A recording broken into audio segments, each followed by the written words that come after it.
এদিকে ব্যাটারি চালিত অটোরিকশা চালকদের আন্দোলনে দিনভর স্থবির ছিল রাজধানী। বন্ধ হয়ে যায় মহাখালী সহ আশেপাশের বিভিন্ন এলাকার যান চলাচল। তীব্র যানজটে ভোগান্তিতে পড়ে ক্ষোভ জানান যাত্রী পথচারীরা।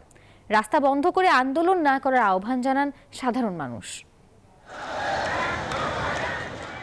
দুই সন্তান ও স্ত্রীকে নিয়ে চিকিৎসার উদ্দেশ্যে বের হন মধ্যবয়সী জাফরুল্লাহ। কিন্তু অটোরিকশা চালকদের অবরোধে বিপাকে পুরো পরিবার। রাজধানীর আগারগাঁও এসে আর চলে না গাড়ি।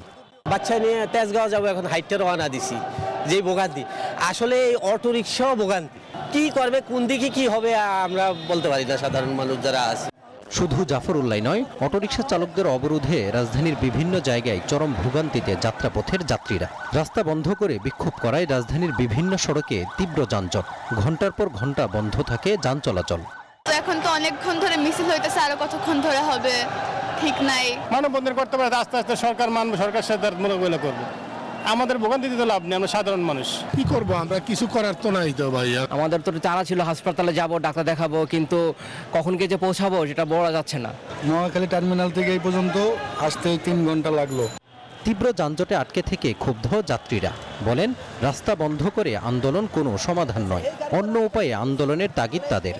আন্দোলনটা আরো সুশৃঙ্খল ভাবে হইতে পারে। এই যে একটা অনিশ্চয়তা, একটা আতঙ্ক, এই জিনিসটা না করলেই হয়। প্রতিদিন এই আন্দোলন, ছাত্রদের আন্দোলন, রিক্সা চালকদের আন্দোলন, গার্মেন্টসের আন্দোলন, আমরা ঘন্টার পর ঘন্টা রোডে বসে থাকি।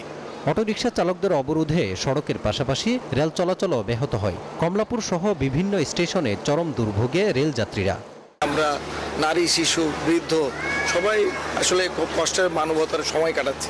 সেই সকাল 8টা বা 9টা থেকে এই দুর্ভোগ আমরা পোয়াচ্ছি। কাজের সমস্যা হচ্ছে এবং বাংলাদেশের লস, আমাদের লস। ভবিষ্যতে এই ধরনের দুর্ভোগ থেকে মুক্তি পেতে বিকল্প উপায় খোঁজার তাগিদ রেলপথের যাত্রীদের। মাজহারুল ইসলাম, নিউজ 24, ঢাকা।